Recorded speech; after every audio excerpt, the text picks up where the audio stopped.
Hello, I am Aviva reporting live in Jerusalem for Jerusalem News Live. Today is the 17th of December 2008 on a Wednesday here in the holiest city on earth. Welcome to this news recap of events that recently took place here in Israel. On Sunday, the 14th of December 2008, indictments were handed over in the Jerusalem District Court. Those two indictments were against Hamas terror operatives, both of whom hold Israeli identification cards and both of whom live in the Isawiya neighborhood of eastern Jerusalem. The two men, Mr. Abdullah Abid, 21, and Mr. Iyad Abid, 19, were arrested through a cooperative joint action between the Israel Security Agency and the Israel Police on the 18th of November 2008. During the investigation, while in custody, both men confessed to being Hamas operatives and also confessed to having planned terrorist attacks to be perpetrated against Israel Border Police and the personnel manning a temporary checkpoint in Isawiya. The details of the plan, as outlined by the Arab terrorists, were to attack a police vehicle with a tractor, kidnap the police personnel, and use the hostages to bargain for the release of Hamas agents held in prisons within the sovereign state of Israel. The two further also admitted planning the theft of weapons, which would have been used against a military installation nearby. The official communique also states, and I quote, "In preparation for their planned attack, they acted to acquire a pistol, were in contact with an arms dealer and collected money to buy the weapon.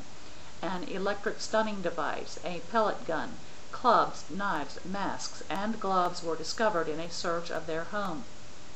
They confessed to setting fire to polling stations in Isawiya during the November 11, 2008 municipal elections. Since the beginning of 2008, there has been a significant increase in the involvement of residents of eastern Jerusalem in terrorism. The foregoing is an additional step in terrorism planned and perpetrated by those who hold Israeli identity cards." End quote.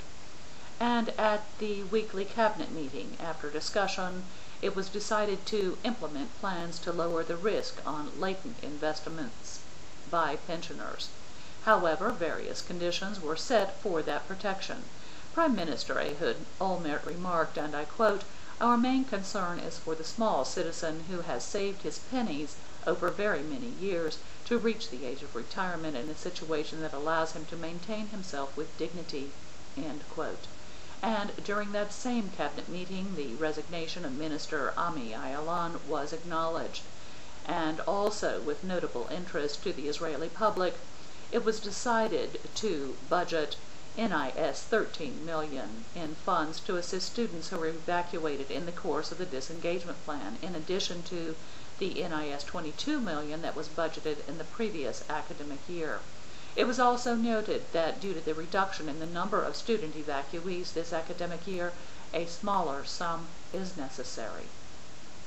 And after visiting Sderot on the 9th of December on Wednesday, the 10th of December 2008, Prime Minister Ehud Olmert convened a limited ministerial forum composed of Foreign Minister Tzipi Livni, Defense Minister Ehud Barak, and security establishment heads to discuss the security situation in the South.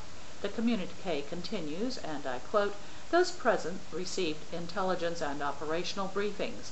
Views were exchanged on the continuation of Israel's policies vis-a-vis the terrorist elements in control of the Gaza Strip in light of Hamas's repeated violations of the understandings that were achieved with Egypt regarding the calm."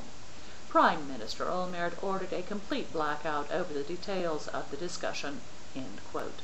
May I make a suggestion here in order to rightly assess the need for strong military intervention in Gaza? Rather than just visiting the Qassam-sieged southern city of Sderot and the surrounding areas a few minutes every week or so, why shouldn't each and every member of the country's sitting government, from Prime Minister Olmert on down, spend 5 or so consecutive weeks in Sderot 24/7. If the Prime Minister and every member of the Israeli Knesset perhaps each had 15 seconds to run for their lives several times every week, the ruling politicians running this country into the ground could come up with an effective plan for stopping the continual acts of war fomented against the sovereign state of Israel, which those same elected politicians have sworn to protect. Dear listener, you will no doubt see the humor in this next report. Riddle me this: who spoke out against organized crime last week? None other than Prime Minister Ehud Olmert.